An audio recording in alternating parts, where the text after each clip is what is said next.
Through innovation, academic excellence, and family-centered clinical care, Children's Mercy Kansas City is transforming outcomes for children around the world.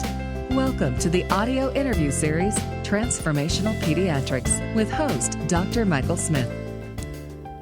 Welcome to Transformational Pediatrics. I'm Dr. Michael Smith, and our topic is Neuro NICU. My guest is Dr. Stephen Olsen. Dr. Olsen is the Associate Division Director of Neonatology at Children's Mercy Kansas City and also serves as Director of the Nurseries at North Kansas City Hospital and Truman Medical Center in Kansas City. Dr. Olsen, welcome to the show. Thank you. Well, let's just start off with a real straightforward question. I mean, how prevalent are neurological issues in newborns?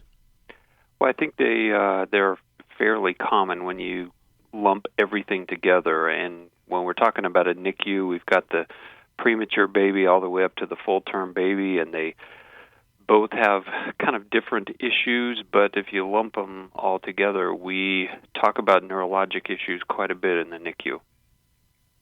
And so what are some of the most common types of issues that you diagnose and have to treat? So when we're talking about premature babies, a lot of it is brain hemorrhages, and that is kind of a function of the brain just being immature when some of these babies are born at the edge of viability. When we talk more about the full-term baby, we talk a lot about hypoxic ischemic encephalopathy, or some of those brain injuries that potentially could happen with a lack of blood flow and oxygen to the brain tissue at birth. And with being Level IV referral NICU, we tend to see a lot of brain malformations that are, congenital malformations. They may be combined with genetic situations. And so that whole spectrum of brain malformations takes up a big part of that as well. There's smaller type percentages of babies that just have low tone or other kind of things related to that. Typically, we see a few babies across the spectrum with seizures from various etiologies. So we kind of run the gamut when we talk about various neurologic issues.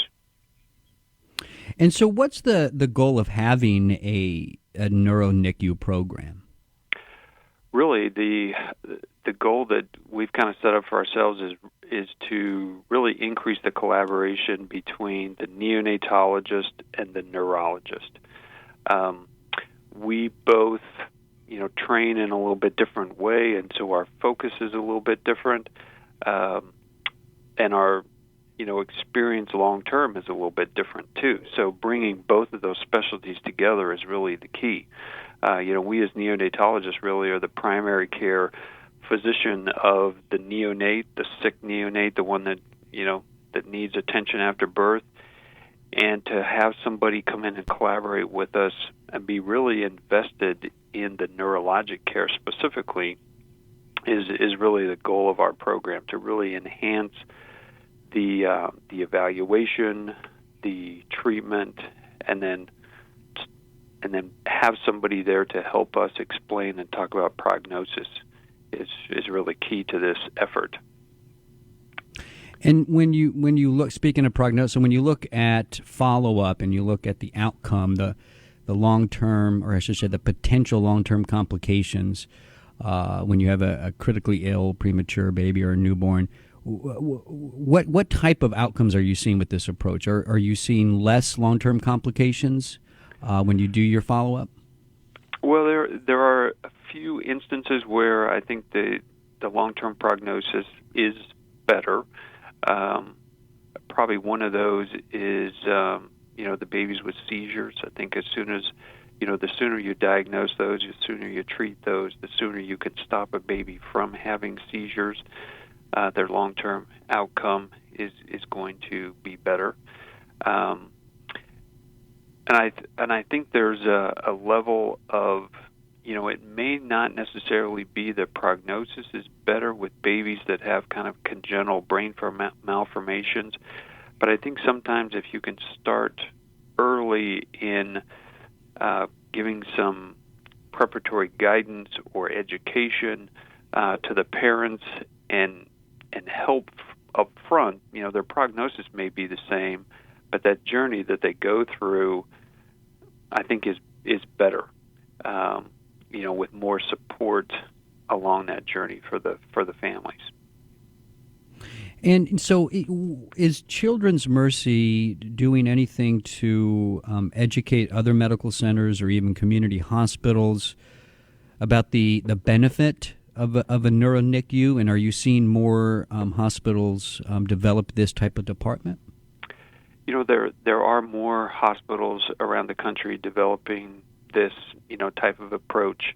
It's generally the bigger freestanding children's hospitals that have been doing this, and really it comes down to having the resources that you need. Not only the neonatologist and the neurologist, but access to all of those neurologic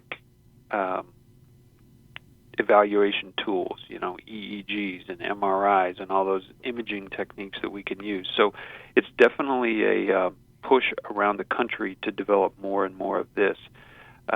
Here in the Kansas City area, in our referral area that comes from the states surrounding us, we are doing more education. We're talking about our efforts more. We've really only been really honing in on this for about the last year, and it's getting more and more intense as the month goes by as far as how much the neurologists are involved with us. And so our education really is just starting, just trying to get out there. But I think it is a tool that we'll be sharing more and more with pediatricians here in the local area as well as with others around the country, because everybody does it a little bit different. Everybody uses their strengths around the country in a little bit different ways. And talking about it at national meetings, I think, is one thing that I've tried to do to get ideas from other people. So it's really a program around the country that's really kind of in its infancy and growing as we're speaking. And so let's talk a little bit about treatments for brain injuries. Are there any advancements that we've made in the past few years in treating children with brain injury? So probably the biggest advancement that we've been doing in the NICU over the last 7 or 8 years is cooling babies after difficult deliveries, after deliveries that have been complicated by what seems like a neurologic injury. And so we have a very active cooling program here. We cool a baby. We practice what we call whole body cooling. So babies are on a cooling blanket that lowers their body temperature down. And we've been fortunate to be one of the 18 centers across the country in the Neonatal Research Network, and have participated in a few different research trials on whole body cooling. And so that's probably the biggest thing that's come into the NICU in regards to the neurologic depressed patient.